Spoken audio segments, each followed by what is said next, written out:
Hey personas que pasan la vida pregant, en dos por que no los respeten, cambian de actitud, cambian de palabras, incluso cambian de esencia, pero el respeto sigue sin lega. Why no lega porque están buscando afuera lo que solo puede nacer dentro. El primer punto es comprender que el respeto no nace del esfuerzo por agradar, sino del coraje de ser fiel a uno mismo. Desde la psicología, cuando una persona vive intentando complacer a todos, su identidad se diluye. Se acostumbra a decir que sí cuando quiere decir no, acala cuando algo le duele y adaptarse para evitar el rechazo. Esta conducta no surge de la bondad, sino del miedo. Miedo a perder, miedo a quedar solo, miedo a no ser suficiente. Y la mente humana percibe es miedo con rapidez, incluso cuando no se expresa con palabras. Cuando alguien se mueve desde la necesidad de agradar, envía un mensaje silencioso, mi valor depende de ti. Y nadie respeta a quien se coloca en una posición de inferioridad emocional. El respeto psicológico se construye cuando una persona demuestra autonomía interna, cuando su bienestar no está condicionado por la aprobación externa. No se trata de volverse indiferente o frío, sino de dejar de negociar la propia dignidad para ser aceptado. Agradar constantemente también tiene un costo interno profundo. La persona empieza a descontarse de lo que siente y piensa, se vuelve complaciente por hábito y termina viviendo una vida que no le pertenece del todo. Esta incoherencia interna genera frustración, resentimiento y una sensación constante de vacío. Paradójicamente, cuanto más se esfuerza por quedar bien, menos impacto real tiene en los demás. Porque lo auténtico atrae, pero lo forzado cansa. Cuando alguien decide dejar de agradar por obligación, algo cambia de manera inmediata. No porque se vuelva arrogante o desafiante, sino porque empieza a actuar desde la verdad.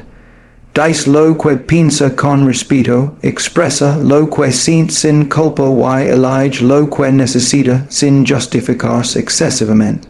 Esta autenticidad genera incomodidad en algunos, pero también desespero, admiración en otros. La psicología demuestra que las personas respetan más a quien es consistente consigo mismo que a quien intenta encajar en todos los moldes. Además, dejar de agradar permite establecer relaciones más sanas. Cuando no dependes de la aprobación, puedes elegir con quien estar y cómo estar. Y no te vinculas desde la carencia, sino desde la libertad. Y la libertad emocional es una de las cualidades más respetadas por la mente humana. Quien puede decir esto no me hace bien, y aún así mantenerse firme, proyecta seguridad, autocontrol y madurez emocional. El respeto comienza en el momento exacto en que eliges no traicionar para ser aceptado. Cuando entiendes que perder a quien solo te quiere cuando te acomodas no es una pérdida real, y cuando asumes que no estás aquí para agradar, sino para vivir con integridad y coherencia interior. El segundo punto se centra en la capacidad de poner límites claros y firmes sin sentir culpa. Desde la psicología, los límites no son una forma de rechazo hacia los demás, sino una afirmación de respeto hacia uno mismo. Cuando una persona no establece límites, deja su espacio emocional abierto a la invasión constante.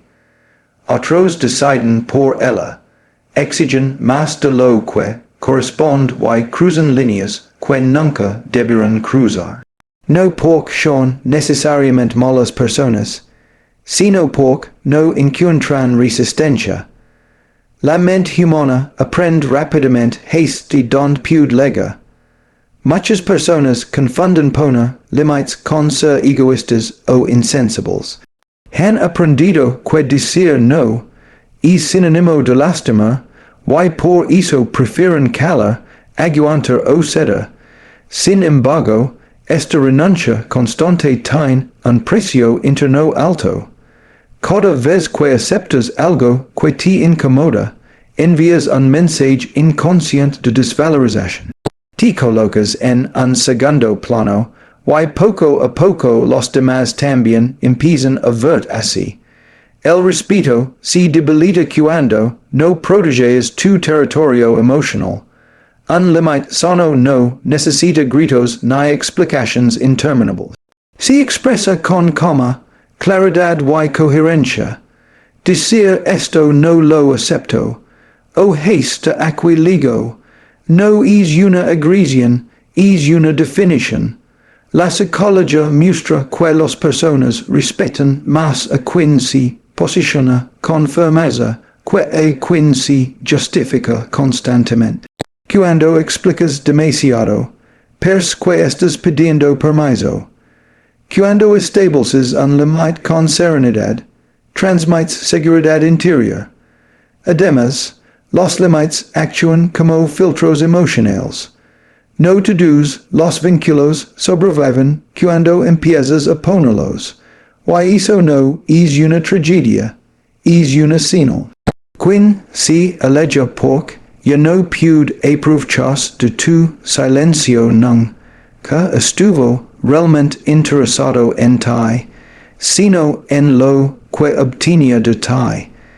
En cambio, quienes se quedan aprenden a relacionarse desde un lugar más equilibrado y respetuoso. La calidad de tus relaciones mejora cuando dejas de tolerar lo que te daña. Poner límites también fortalece la autoestima. Cada vez que te eliges, refusas la idea de que tu bienestar importa. Esta convicción se refleja en tu postura, en tu tono de voz y en tu forma de decidir.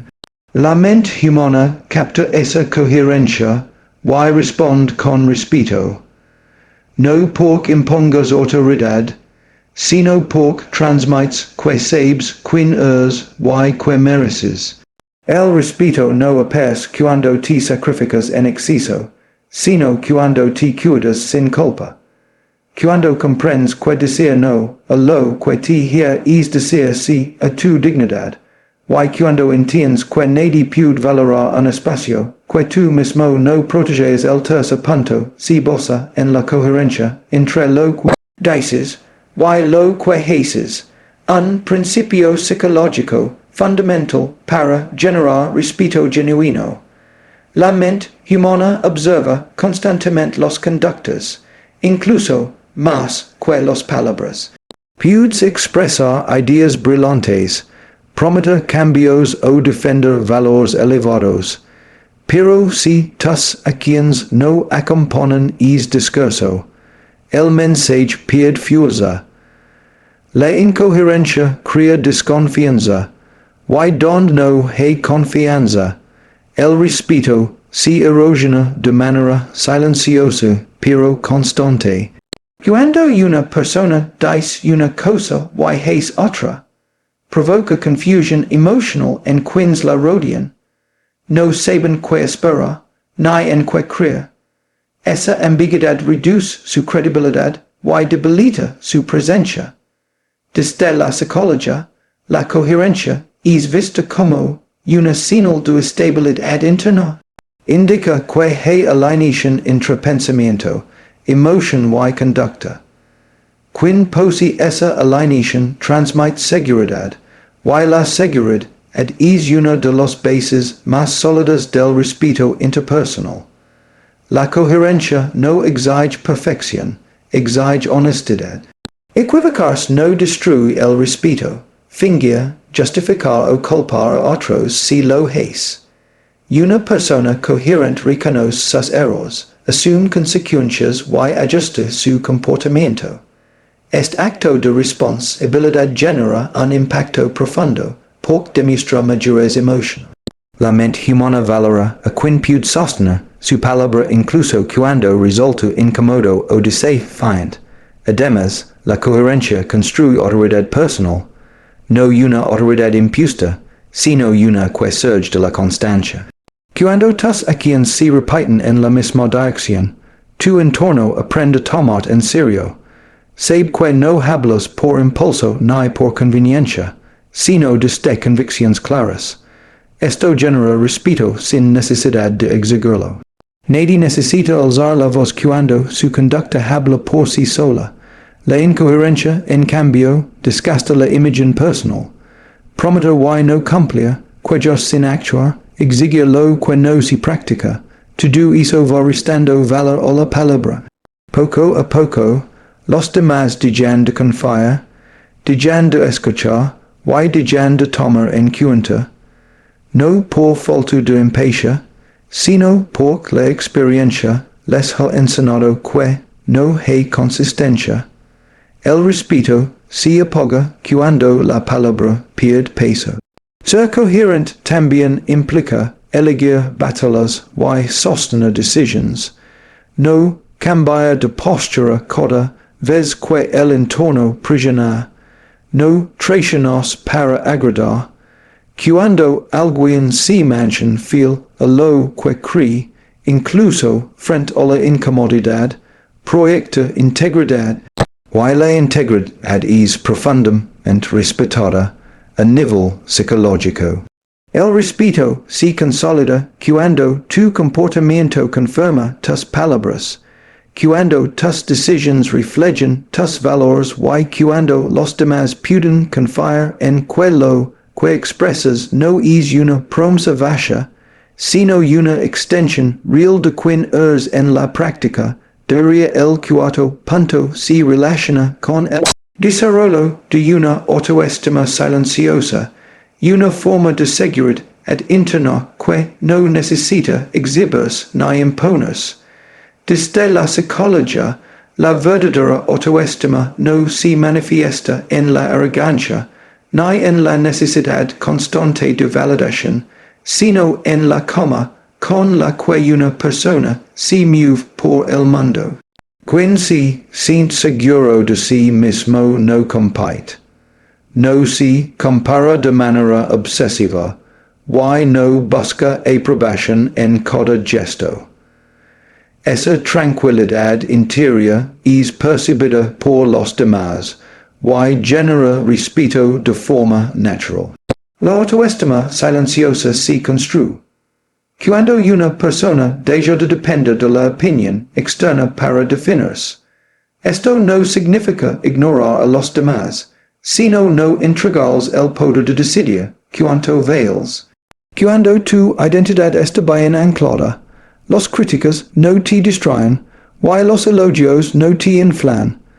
Mantienes un equilibrio emocional que transmite mayores. La mente humana reconoce esta estabilidad como una señal de fortaleza psicológica. Quien posee autoestima auténtica habla con claridad y escucha sin defensividad. No necesita interrumpir para demostrar inteligencia ni elevar la voz para imponer autoridad. Su presencia es firme, pero no invasiva. La psicología social muestra que las personas respetan más a quien se expresa con serenidad que a quien intenta dominar la conversación.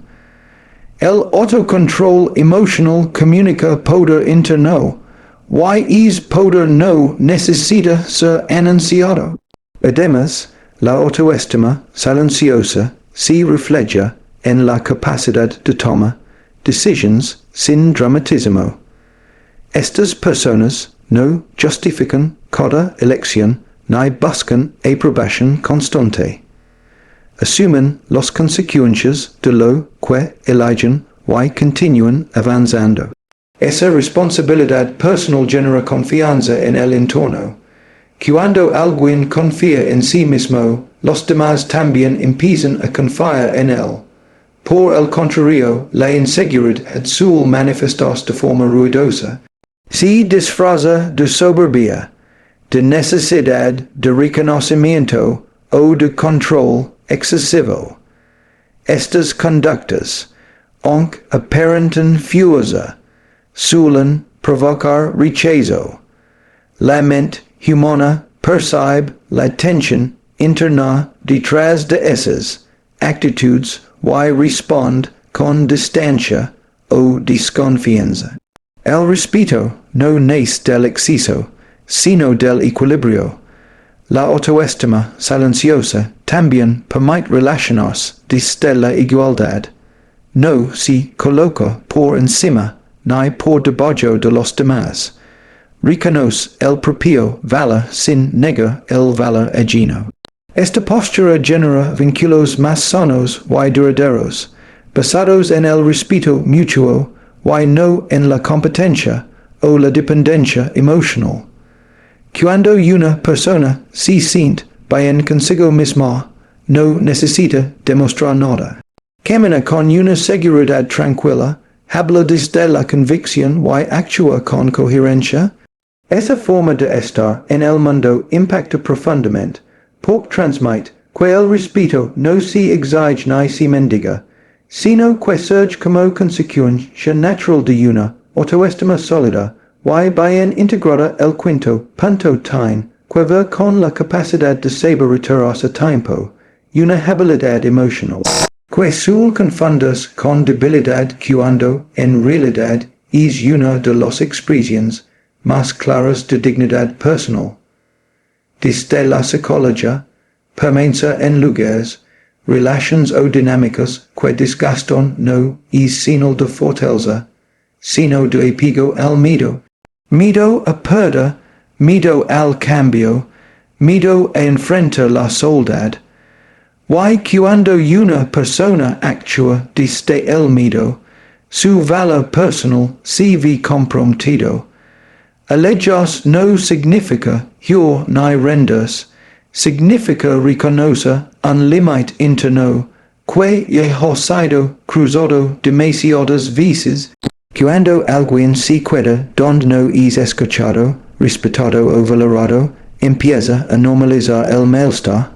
Poco a poco, la tolerancia al daño se convierte en costumbre y la autoestima se debilita.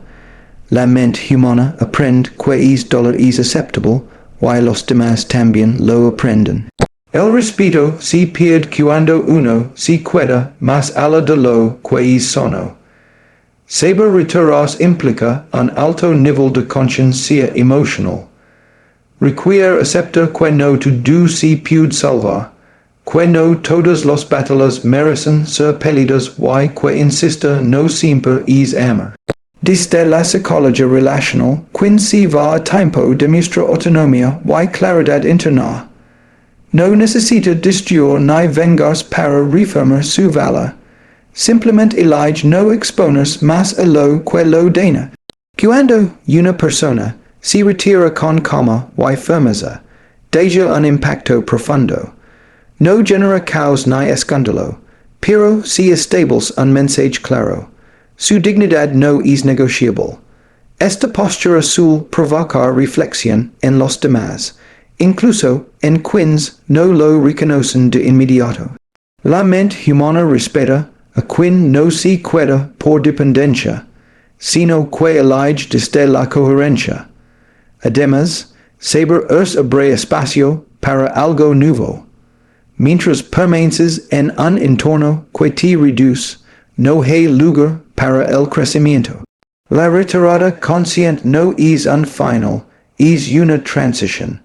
Permite reconstruir la identidad, recuperar la energía emocional y volver a elegir desde un lugar más sano. El respeto personal se fortalece cuando te demuestras que puedes cuidar incluso en momentos difíciles. Cuidarse por costumbre, culpa o esperanza vacía solo prolonga el desgaste. Ese tiempo, en cambio, es un acto de responsabilidad emocional. Es comprender que tu valor no se define por cuanto aguantas, sino por cuanto te respetas, y que a veces la decisión más valiente no es resistir un poco más, sino elegir sin hacer ruido y continuar tu camino con integridad interior.